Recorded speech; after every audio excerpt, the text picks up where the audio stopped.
Look at this line. Look what our MC said to his supposed fake girlfriend, Koga. I mean, just the amount of memes you can get from this series and just misunderstandings is absolutely freaking hilarious. But anyways, this episode, it honestly, I think, is going to remind many of themselves. Because we live in an age nowadays to where many want to fit into a social group. Many of us fight our way into being accepted by a variety amount of people. In some ways, YouTubers are kind of like that too. We have our own thing of what we want to do. I have a lot of passion for anime, but I'm technically a part of a group, an anime group and all that. Everybody wants to be in a group. Everybody wants to be a part of a group to be in the know of what they're around. And in this case, I think this episode is a perfect, outlook on how today's society is. But obviously, there's a little extremes to it, but I think it's just a perfect representation, showing Koga's side, but also Sakuta's side and how he is as a person, which I think is absolutely fantastic by the way this series handled it. So, let's talk about what the episode was about.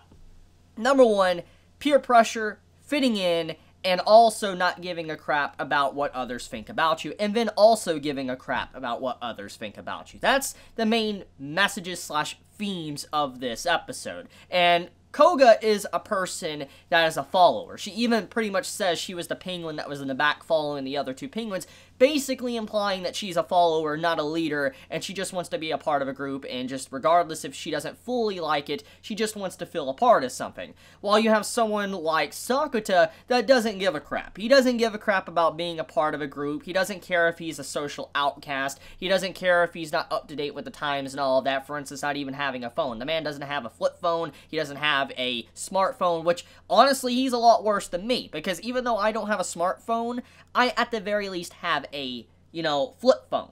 So, Sakuta's even worse than I am. The man doesn't even have, a phone. He just has a house phone. The man's living that old school life, and it just, it's crazy to think. But Sakuta, he was basically someone that would not give in to peer pressure. He was someone that does not care about how others view him, feel about him. I mean, he didn't care if people thought he was, a virgin. He didn't give a crap about anything. I mean, when he just straight up confronted that dude in this episode, in all honesty, it wasn't really about Koga. It was mainly about himself. I think the big reason, or the big point we got to get from that scene, is that yes, he was trying to defend Koga's honor. He was trying to be a nice guy and stick up for her. But at the end of the day, one of the big reasons why he stuck up and then, got in a fight with that dude was because of his little sister, how Koga reminds him of his little sister, but also because he doesn't care about how his appearance is. He doesn't care how people view him. For instance, when he declared his one-liner saying, "I'm a virgin," and all that, and, he just storms off. It's a weird one-liner, and I know that's going to become a meme just because of the way that was done, but at the same time, the reason why he said that was because in this day and age, in his age where he's at, being a part of high school and all of this, many would be like, whoa, that's not something you should brag about, and many would say it. Even in real life, many are probably going to be saying while watching this episode, that's a weird thing to brag about, and, that's the cool part about Sakuta. He's an individual that just does not care how people view him. He might be a little bit upset about it, but overall, he just carries on, he just doesn't care, and that's just how it goes. So I find that part of this episode so fascinating, how the director of this episode and the animators and all of that, the story writer, went out of their way to really show the differences between Koga and Sakuta. And I think that's one of the big reasons to why Koga started to fall in love with him. It's very obvious at the end of the episode when you look at her reaction when, Sakuta basically friend-zoned her, which, oh my god, that was kind of cruel in a way. But I mean, it's very obvious that she, she's falling in love with him. And I feel one of the reasons why she is falling in love with him is because he has shown, consideration, passion, and kindness towards her, which she's not really used to. I mean, she was able to actually be her real self. Instead of, hiding behind a mask, being a follower, acting completely different from what she normally is, she was able to be herself around Sakuta, which obviously she's going to appreciate, and now she's got a crush and feelings for him. So, there's a lot of emotions in this episode, and I just really love the way the depiction is of these two characters. Now, let's get into Koga, her situation. So, I've talked about Sakuta, how he just doesn't care. Koga is the exact opposite. She is someone that is so wrapped up in wanting to be a part of a group. She is someone that just wants to fit in. She wants to keep up with people. She doesn't care if she's sick or not. She just wants to be a part of things for, she could fit in, have someone to talk to. Because I think one of the big driving reasons, the reason why she acts like she does, is probably because she's lonely. That's the biggest thing I'm feeling right now when it comes to how Koga's acting. I just feel like she just doesn't want to be alone. She doesn't want to feel lonely, like she's isolated from everyone, and she wants to actually have people around her and just be able to have a group to call her own. And I feel like this interaction now she's having with, Sakuta and then eventually Mai and all that, I feel like that's going to lead into a situation to where she's actually going to form a friend group with Mai, Sakuta, and all that, and I think that's going to be a good thing for her. She's going to be able to be herself. If I had to kind of take a guess, an educated guess on where the story's going to go, I want to assume that eventually she's going to probably get into a fight with her original friends and not, she's eventually just going to take the courage or have courage to say, you know what, you're not really my friends and all that. These individuals, they've stuck up for me. They're for me regardless of how I am as a person. They care about me, and I feel like that's what Koga's going to learn. She's going to learn a hard lesson of what real friends are. She's going to learn a hard lesson that sometimes, yes, we need to make ourselves look good, and we do sometimes need to have a mask on if we go to try to be a part of social groups or business, job, whatever, but at the end of the day, you should also do things that make you happy. If you're truly unhappy and you're not satisfied, you need to stop that. You need to get that out of your life, because that's not something that's healthy for you. It's going to drag you down and really hurt you as time goes on, and I think that's the lesson she will learn from this, is that she needs to be herself, open up, and like I said, that's the reason why she fell in love, or is falling in love with Sakuta, is because she's able to be herself. But anyways, let's talk about the situation with Mai. So, many people watching this episode most likely thought that Mai and Sakuta were going to have a lot of issues. Like, there was going to be a huge misunderstanding, and that they were probably going to break up. Now, I'm not saying that this still cannot happen. They could still potentially break up, but it did not happen in this episode. And I think what mainly this episode was trying to show was how good the writing is, and how well done the setup was for Mai and Sakuta's relationship with the first 3 episodes. See, this episode all but pretty much confirms that they're just going to be permanent lovers for the rest of their days. Because if there's one thing that this episode did, is that it confirms how strong the bond is between Sakuta and Mai.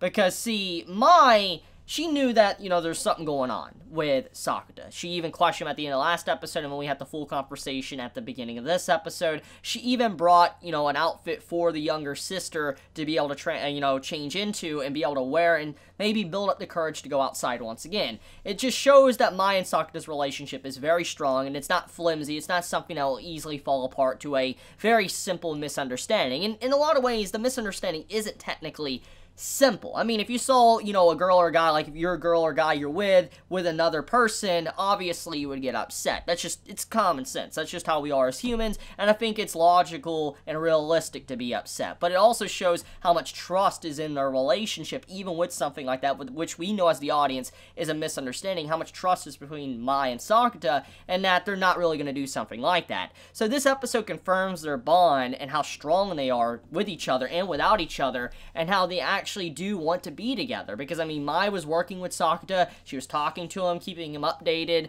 I mean, if there's one thing you can get from the conversation, which is a little bit eerie and many might not, understand, is the fact that, like, oh, you don't understand when she was walking home, and he's like, huh? And she's like, don't worry about it then. Basically, what she was trying to say, my opinion or viewpoint on what she was talking about, is that she knows that she has nothing to worry about when it comes to Sakuta, like Sakuta betraying her and not wanting to be with her. But she's worried that the person he is with, that, faking a relationship with, she's going to get hurt in the end, which is technically what is happening. Because Mai knows how Sakuta is, but she doesn't really know Koga that well. And she knows that Koga is probably going to fall in love with him, because, Mai fully understands how Sakuta is as a person. She knows how kind-hearted he is and how far he will go to protect someone and help them out. And so because of that, she knows how good-willed he is and how far he will ruin his reputation just to save someone. And so she's probably worried that because of his actions, he's going to get hurt in the long run, but also Koga is going to get hurt and she's going to fall in love with him, but he's not going to be able to give back those feelings to her because obviously he's already in love with Mai. And I feel like that's the reason why Mai is so upset.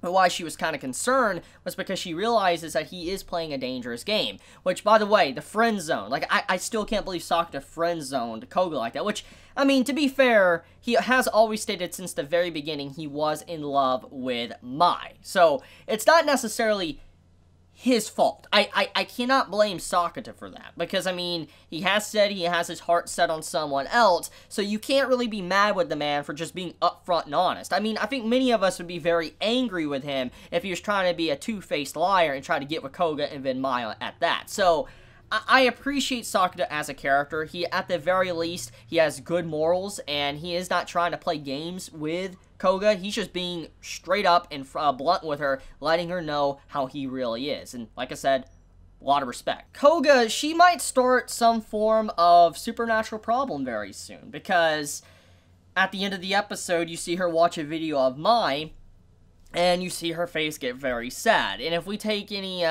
thing we learned from this episode and the last, we know most likely that she's probably going to reset the day that just happened to try to figure out a way that she could make, you know, Sakata fall in love with her. And it could be an endless cycle to where eventually that could potentially happen. And it would be very interesting if for some reason, if she does that, like, Sakata isn't even aware of it. Now, that would be freaking crazy if she continues to do an outcome until finally he actually gets with her and he's actually unaware of it.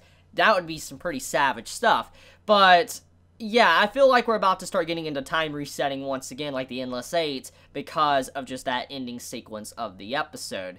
But I think that's about it. That's my thoughts on this episode. Great episode. Loved it. Start to finish. Amazing. Cannot wait to see more of this series. It's easily one of the best series of Fall of Anime 2018. My opinion still stands on how I feel about the previous episodes. And I'm so glad that the series is just doing so well. And I'm glad that it hasn't lost its steam after the first arc. Because you'd think, after the big setup and all that with Mai and Sakata with the first 3 episodes, that the series kind of would, you know, go downhill. Because, I mean, those are the main characters. But despite that, even though the first arc is gone, it's still a quality series. I'm so glad I'm watching it, and I cannot wait to watch more. Thank you so much for all those, you know, that have recommended me to watch this series. But I want to end it at that. Let me know your thoughts in the comments below. If you enjoy my content, you know, please subscribe. If you like this video, please leave a like. And if you want to get notified for whenever I upload a video, please click that bell icon down below, because for some reason, even if you click the subscribe button, you don't always get notified. So if you do want to get notified for whenever I upload a video, no matter what time,